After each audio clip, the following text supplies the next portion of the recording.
Ivoirien, Ivoirienne, bonjour.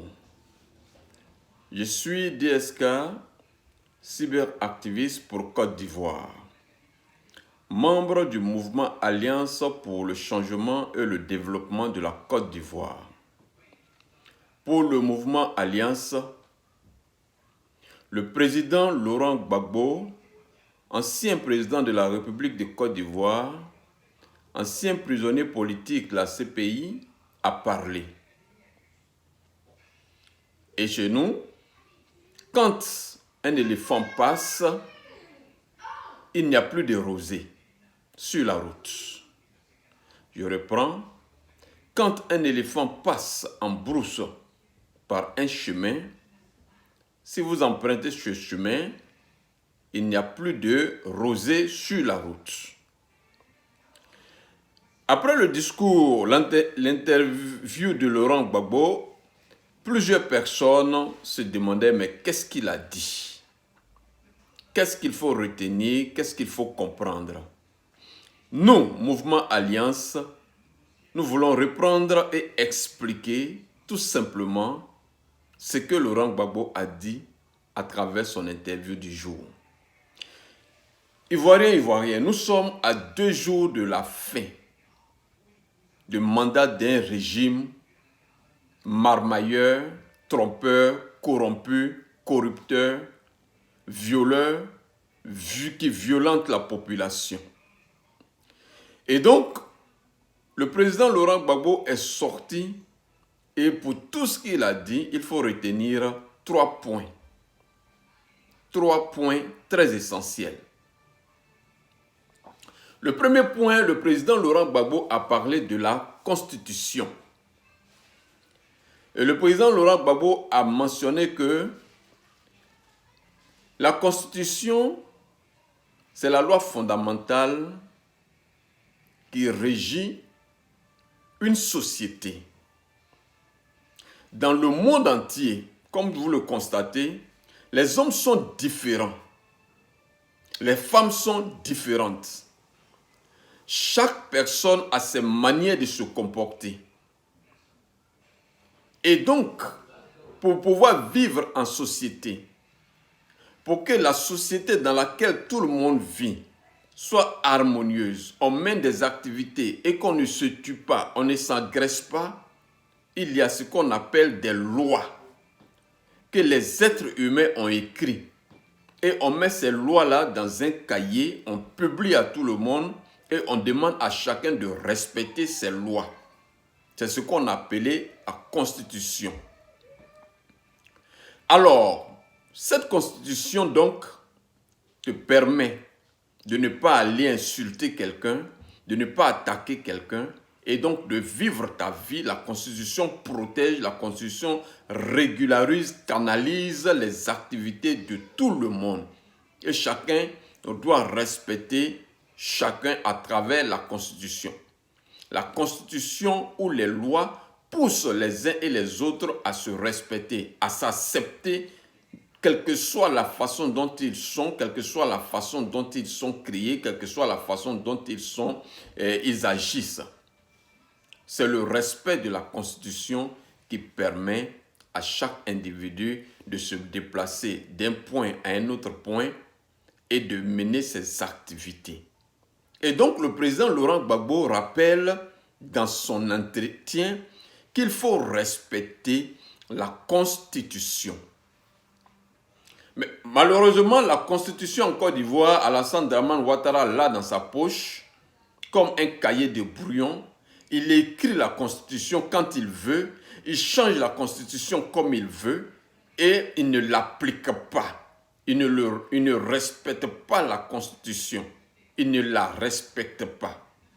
Et ce n'est pas ce qui se passe.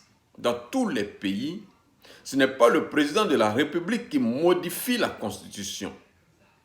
Ce n'est pas le président de la République qui connaît la Constitution mieux que tout le monde. Malheureusement, en Côte d'Ivoire, M. Alassane Dramane Ouattara, le président sortant, dit que c'est lui qui connaît mieux la Constitution que tout le monde.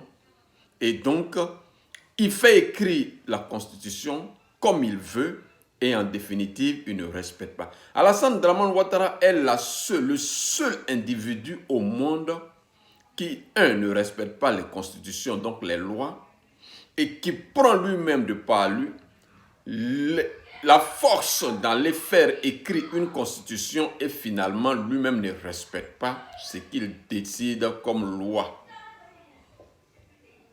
Alassane Dramane Ouattara ne respecte pas la constitution. Alassane Dramane Ouattara ne respecte pas les lois. Alassane Dramane Ouattara n'agit pas dans la logique des choses. L'élection présidentielle de la Côte d'Ivoire qui a été annulée en France. Qu'est-ce qui s'est passé? M. Emmanuel Macron, président de la République de la France, a eu le rapport des médecins français parlant de la situation du Covid en France. Et c'est après les rapports que M. Emmanuel Macron a pris la décision de suspendre tout regroupement dans des lieux. Et voici comment ça se passe. Il y a des techniciens, il y a des gens qui connaissent les lois, il y a des gens qui maîtrisent des matières.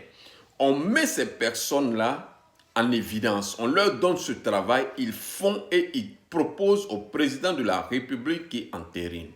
Ce n'est pas le président de la République lui-même qui va écrire une constitution et qui, en définitive, ne l'applique pas. Donc le président Gbagbo est revenu sur la constitution et le président Laurent Gbagbo a demandé que la constitution de la Côte d'Ivoire, même modifiée par Alassane Dramane Ouattara telle que c'est, on doit l'appliquer. Il n'est pas question que M. Alassane Dramane Ouattara s'accapare de cette constitution pour dire que c'est lui qui connaît mieux la constitution. Il ne connaît pas la constitution mieux que les professeurs de droit qui enseignent la constitution. Alassane Dramane Ouattara a fait des études en économie et non en droit civil, en droit constitutionnel. Donc, il faut retenir ce premier point.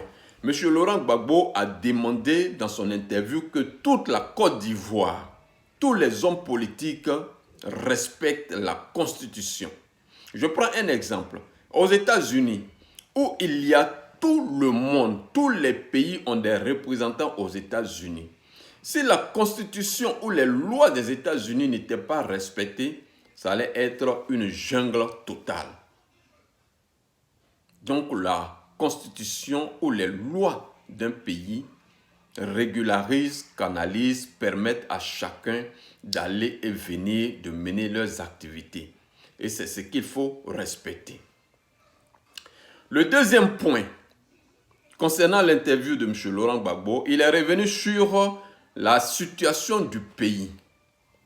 Et à cela, M. Gbagbo Laurent a dit que la solution à ce qui se passe au pays, c'est le dialogue. Mais qu'est-ce qui se passe au pays? Ce qui se passe au pays, c'est simplement le fait que la Constitution n'est pas respectée. Et comme je le disais, dans un pays où la Constitution n'est pas respectée, les juges ne font pas leur travail, les policiers ne font pas leur travail, les gendarmes ne font pas leur travail, on se retrouve dans une jungle. Et dans une jungle, qu'est-ce qui se passe? Chacun peut sortir son couteau, sa machette, couper, découper quelqu'un, tirer sur des gens et ça ne va nulle part. Voilà ce qui se passe en Côte d'Ivoire. Donc la Côte d'Ivoire est devenue une jungle tout simplement parce que les lois ivoiriennes ne sont pas respectées, ne sont pas appliquées. La constitution ivoirienne n'est pas respectée, n'est pas appliquée. Et quand dans un pays, une loi, une constitution n'est pas respectée, les lois ne sont pas respectées, c'est la jungle. Et c'est ce qui se passe en Côte d'Ivoire. Tout ce que vous voyez, des microbes que M. Alassane Dramane Ouattara et son petit frère arment pour découper les gens, c'est la jungle. Parce que personne ne respecte la Constitution, personne ne respecte la loi. Mais figurez-vous que avoir des machettes sorties, tout le monde a des machettes au pays. Les villageois, ils vont au champ, ils ont des machettes. Imaginez-vous que tous les villageois prennent leurs machettes et sortent. Et tu vois ton ami, tu le découpes. Nous sommes dans quoi? Nous sommes à la jungle. Tout simplement parce qu'on ne respecte pas les lois. C'est pourquoi M. Laurent Gbagbo a demandé, dans son deuxième point, qu'il y ait le dialogue. Le dialogue demandé par M. Laurent Gbagbo consiste à s'asseoir et dire La loi dit de ne pas faire ça, ne faisons pas cela. La loi dit que telle personne doit faire ça, il faudrait que telle personne fasse ce que la loi lui demande de faire. La loi dit que toi, tu ne dois plus être candidat après 2 mandats, monsieur, retirez-vous. La loi dit que nous devons organiser des élections crédibles et transparentes. Il faut que nous posons des bases d'une élection, des conditions d'une élection crédible, apaisée. Asseyons-nous, discutons. Cela va éviter, n'est-ce pas, de tuer les gens inutilement. Je vous rappelle que tous ces morts actuellement que nous voyons sont des morts inutiles. On peut éviter cela. On peut éviter de tuer des gens si on dialogue, si chacun sait ce qu'il doit faire et si chacun respecte les lois, si chacun respecte la Constitution, on peut éviter cela. Voici ce que M. Laurent Gbagbo propose. Face à toutes ces dérives qui se déroulent actuellement en Côte d'Ivoire, il faut s'asseoir pour discuter. Si la loi te condamne, tu es condamné. Si la loi te demande de te retirer, tu te retires. Si la loi demande à ce que la police, la gendarmerie protègent tout le peuple, la police et la gendarmerie protègent tout le peuple. Il n'est pas question de laisser la population aux mains des microbes. La loi ne prévoit pas que dans un pays, il y ait des gens qui prennent des machettes pour découper d'autres. Asseyons-nous et remettons chaque personne, n'est-ce pas, dans son activité et disons-lui ce qu'il doit faire. Chaque personne doit connaître, n'est-ce pas, son rôle et ses attributs. Le troisième point sur lequel M. Laurent Gbagbo est revenu à travers son discours que chacun de nous doit retenir, c'est que M. Laurent Gbagbo marque son attachement au combat de l'opposition. Pour M. Laurent Gbagbo, la désobéissance civile, empêcher les élections, c'est normal. Et il est d'accord avec ce que l'opposition a décidé. Tout simplement parce que on va aux élections pour avoir la paix en Côte d'Ivoire. On ne va pas aux élections pour qu'il y ait la guerre en Côte d'Ivoire. Et donc, tout ce que l'opposition demande, c'est que M. Alassane Dramane Ouattara se retire des élections parce que la loi fondamentale qu'est la Constitution ne lui donne pas le droit d'être candidat. M. Alassane Dramane Ouattara ne peut pas prétendre être candidat parce que son candidat est mort. Non, ça ne se passe pas. C'est la Constitution qui donne droit à un candidat, à un individu d'être candidat. M. Alassane Dramane Ouattara a eu 2 mandats et la Constitution dit qu'après ces 2 mandats, il doit se retirer. M. Alassane Dramane Ouattara doit respecter la Constitution en se retirant et en nommant quelqu'un d'autre. On va aux élections pour ramener la paix en Côte d'Ivoire et non ramener la guerre. On ne peut pas avoir élection. Il ne peut pas y avoir élection et après élection, il y a la guerre. Il y a des crises. Non. M. Alassane Dramane Ouattara doit se retirer et présenter quelqu'un d'autre. Et pour cela, le président Gbagbo disait que il faut tout faire pour que on ne tombe pas dans la catastrophe, c'est-à-dire dans le chaos après les élections. Et donc, tomber dans le chaos, c'est-à-dire une élection mal menée et après, on se retrouve encore en train de se débattre, en train de découper encore des gens, en train de tirer encore des fusils sur les gens. Il faut éviter cela. Et s'il faut éviter cela, s'il faut se donner encore 1 an pour réorganiser les élections pour qu'on ne tombe pas dans cela, il faut se donner, n'est-ce pas, c'est 1 an pour réorganiser les élections. Comme je le disais tantôt. Une élection, c'est pour sortir d'une crise. Surtout l'élection de 2020 de la Côte d'Ivoire. Ce n'est pas encore pour retomber dans une autre crise. S'il nous faut 1 an encore pour pouvoir donner la liberté à M. Ouattara de préparer un autre candidat pour venir et les autres candidats de s'attendre sur le Conseil économique et le Conseil constitutionnel, sur la CEI pour les organisations des élections claires, crédibles, qui vont faire que à la fin de ces élections, le candidat qui a gagné, tout le monde est d'accord qu'il a gagné. Le candidat qui a perdu, tout le monde est d'accord que bon, ben moi j'ai perdu et puis on se félicite, on se salue, au détriment même, on peut organiser une grande fête pour toute la Côte d'Ivoire et tout le monde est heureux, tout le monde est content, alors il faut le faire. Voici un peu les 3 points sur lesquels le président Laurent Gbagbo est revenu sur son interview. Et donc, tous ceux qui disent qu'ils n'ont pas compris ce que Gbagbo a dit, voici ça. Sur ce, je vous remercie.